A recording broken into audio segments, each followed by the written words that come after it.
But anyway, that is a very, very, very important event because now it is being discussed.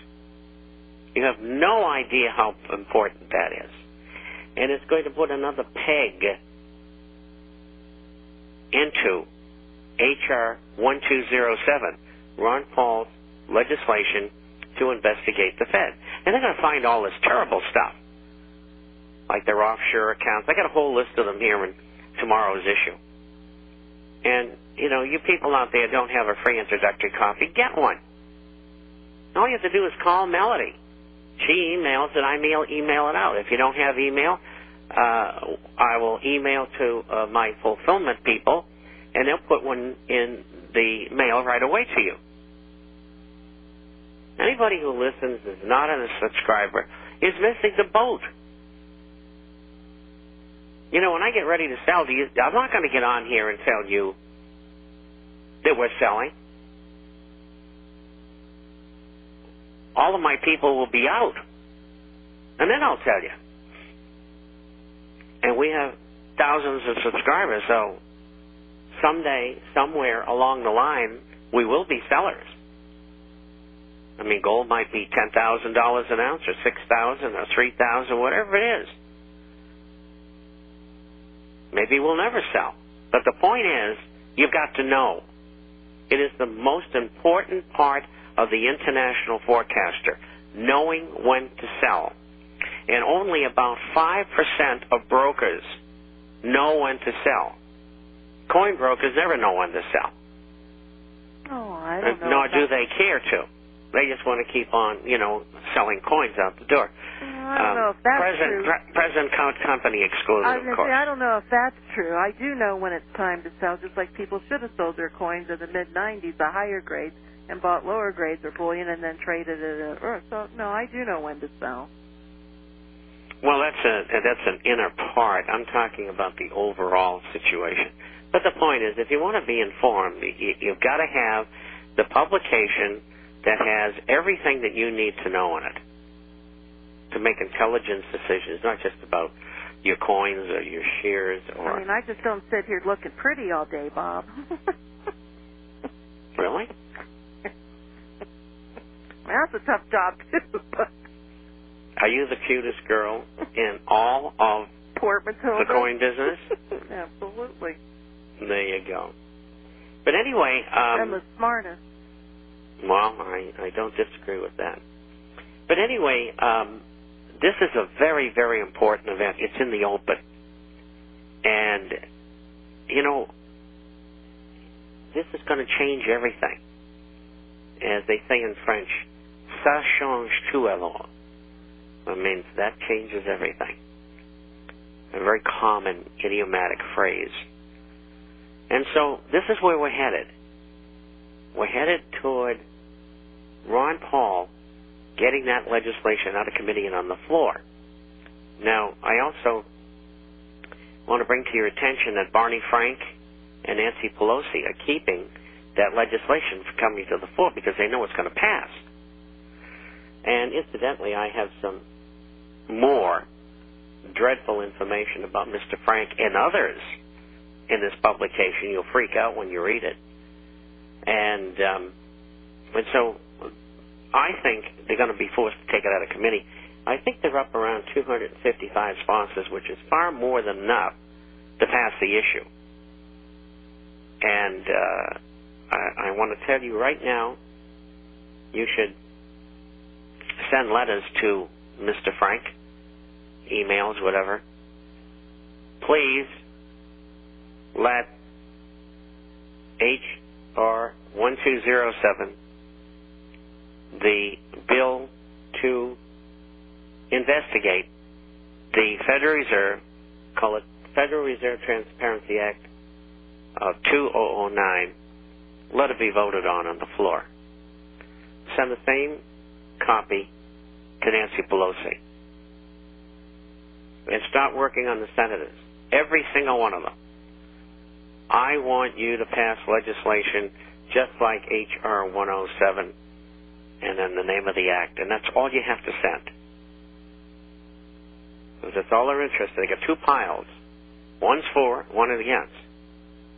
And if the against file has 20 pages and the for file has 532 pages, the senator is going to think twice about what he does.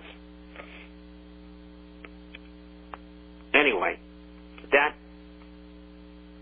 was a very, very important event, the discussion of market manipulation. And this fellow, Levin, who's a trader, said, it's got to stop. So you'll see that in your forecaster tomorrow. In fact, we may send this afternoon. I don't know for sure, because I think everything's ready. Anyway, another event, extremely important as well. As you know, I've been talking for 15 years about the birth-death ratio. Now, what that is in order to rig the markets in employment, what they did was they introduced this thing. And what it is a long time ago. What it is the government says that we know that small and medium-sized businesses create jobs, but we can't poll them. There's too many of them. So we'll guess how many jobs they created. Well, they've been doing about 150, 160, 170,000 a month. Make-believe jobs that they created out of thin air. Now, I have never seen in the general media, certainly not on CNBC, discussion of the birth-death ratio. And you all know how many times I've talked about it. Well, I got an article here which will be in tomorrow's issue by Nouriel Roubini. And he is an economist and professor at the Stern School at NYU. And he's the only mainline economist that called it right. And not 100% right, but I'd say 85%, which is not bad. He's the only one, though. All the other lemmings are afraid of losing their jobs.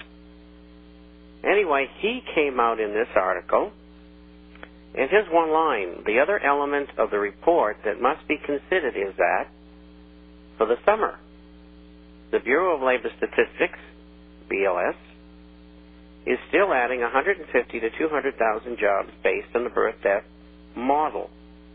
We know the distortions of the birth-death model, that in a recession, jobs created within firms are much smaller than those created by firms that are dying. So that's distorting the downward.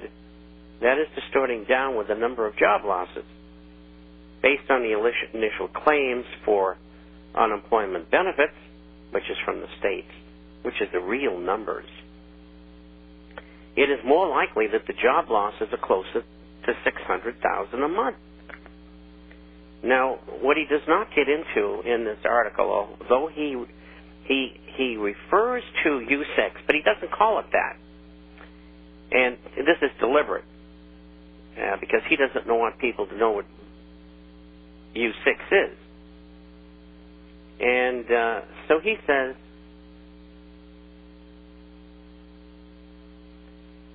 the details of the report also suggest that other aspects of the labor markets are worsening. If you include discouraged workers, partially employed workers, that's part-time, the unemployment rate is still above 16%. If you consider also the temporary jobs are falling now quite sharply, labor market conditions are becoming worse. And the average duration of unemployment now is at an all-time high. So people not only are losing their jobs, but they can't find a new one. Now, he left out two things in the U6. Those who have stopped getting checks from the states and those who are totally discouraged.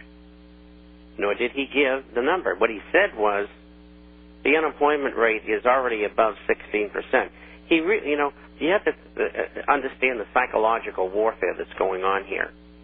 Now, the reason he phrased it that way, he really didn't want to give out the total figure because it was worse than 16%. So why not couch the figure and play a little mind game with people? And the unemployment rate is above 16%, not 9.5%. The actual figure, officially, from the United States government was 16.5%. And if you take away the birth-death ratio, unemployment is 20.5%. In some states, it's even higher than that.